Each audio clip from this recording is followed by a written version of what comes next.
Welcome back to clean news Rajasthan. चलिए देखते हैं राजस्थान की 15 फटाफट बड़ी खबरों को। सीएम अजय लाल का कांग्रेस पर हमला, कहा संविधान बचाओ का नाटक करते हैं। आपातकाल के 50 साल पूरे होने पर बुधवार को जयपुर के कॉन्स्टिट्यूशन क्लब में संविधान हत्या दिवस 2025 कार्यक्रम आयोजित किया गया।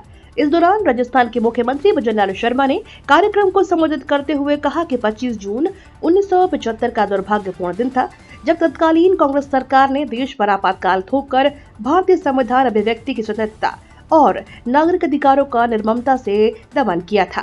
सीएम ने कहा कि कांग्रेस के नेतृत्व में पूरा देश आजादी की लड़ाई लड़ रहा था। इसके लिए मूल उद्देश्य था हमारा संविधान हो, हमारी आने वाली पीढ़ी सुखी से रहे। आजादी की लड़ाई लड़ने वालों ने काफी यातनाएं झेली थी। आजादी के वदीवा ने कभी कुछ नहीं सोचा।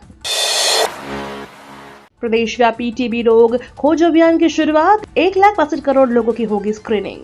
प्रदेश को टीबी मुक्त बनाने की दिशा में कदम उठाए जा रहे हैं। इसी कड़ी में 25 जून से प्रदेश भर में एक्टिव केस फाइंडिंग अभियान की शुरुआत की गई है। यह प्रदेश व्यापी अभियान 11 जुलाई तक चलेगा, जिसका उद्देश्य टीबी के छिपे मामलों की पहचान करना है।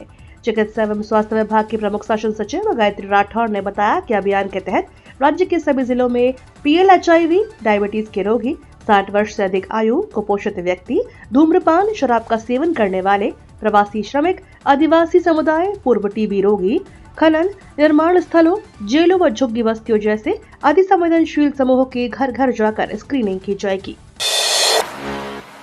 दलितों को अंबेडकर तीर्थों की यात्रा करवाएगी सरकार।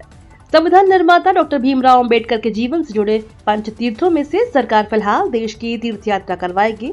सामाजिक न्याय और अधिकारिता विभाग ने यात्रा की गाइडलाइन जारी कर दी है। इस यात्रा का पूरा खर्च सरकार उठाएगी। इसमें दलित समुदाय को बस, ट्रेन व हवाई जहाज से अंबेडकर तीर्थों की यात्रा करवाई जाएगी।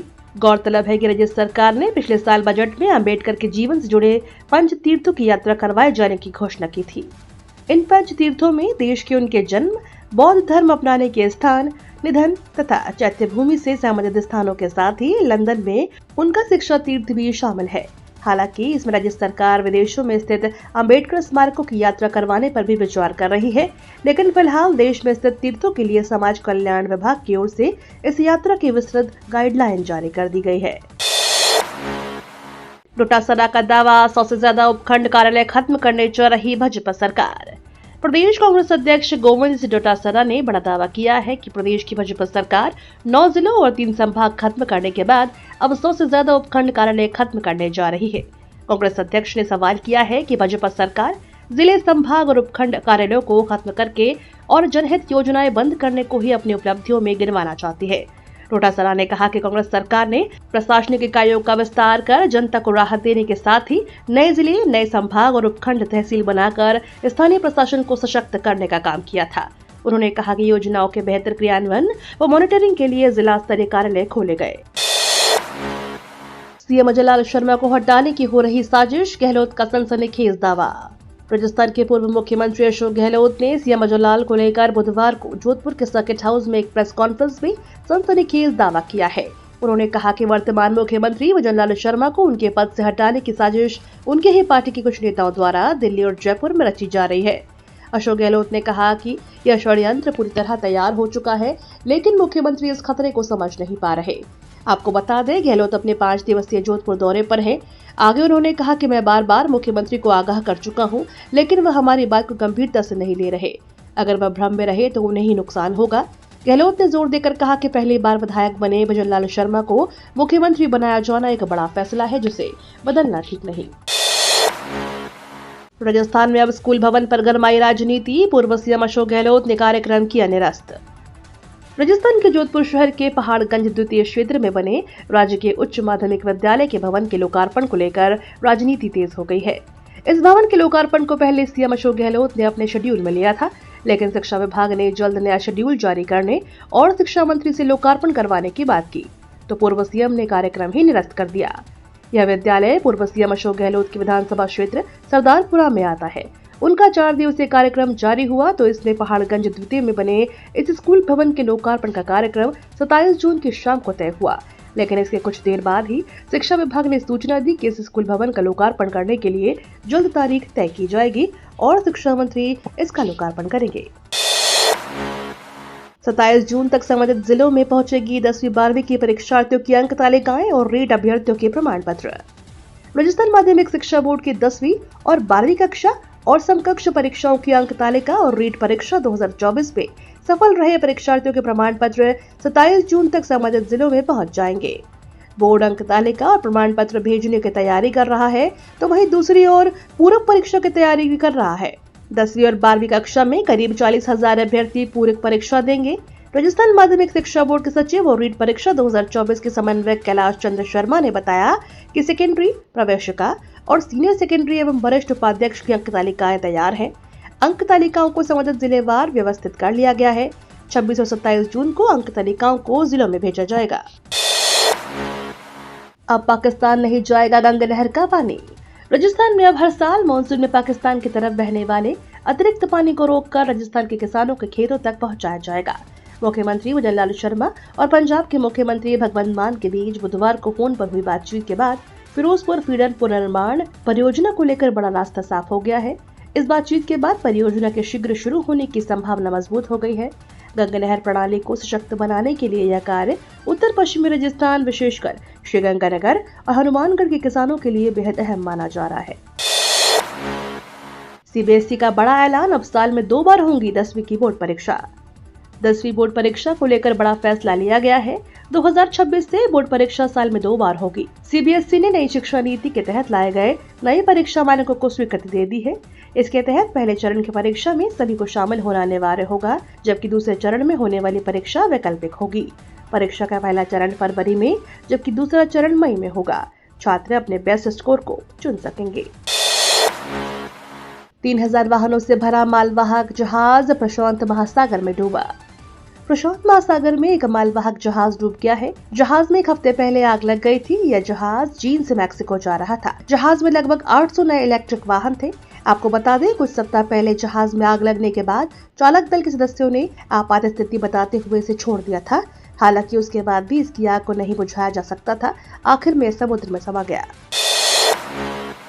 चुनाव आयोग ने शुरू किया फास्ट डिलीवरी सिस्टम, 15 दिन में मिलेगी वोटर आईडी। भारत के चुनाव आयोग ने मतदाताओं के फोटो पहचान पत्र की नई फास्ट ट्रैक डिलीवरी की घोषणा की है। इसके आधार पर वोटर लिस्ट में अपडेट के 15 दिनों के भीतर मतदाता पहचान पत्र डिलीवर किए जाएंगे। यह कदम मतदाताओं की सुविधा के लिए उठाया गया है। चुनाव आयोग के प्रेस नोट के अनुसार यह नया सिस्टम वोटर्स को निर्वाचन पंजीकरण अधिकारी के शुरू से लेकर डाक विभाग के माध्यम से मतदाता पहचान पत्र की डिलीवरी तक रियल टाइम में अपने ईपीआईसी जनरेशन प्रक्रिया को ट्रैक करने की अनुमति देगा।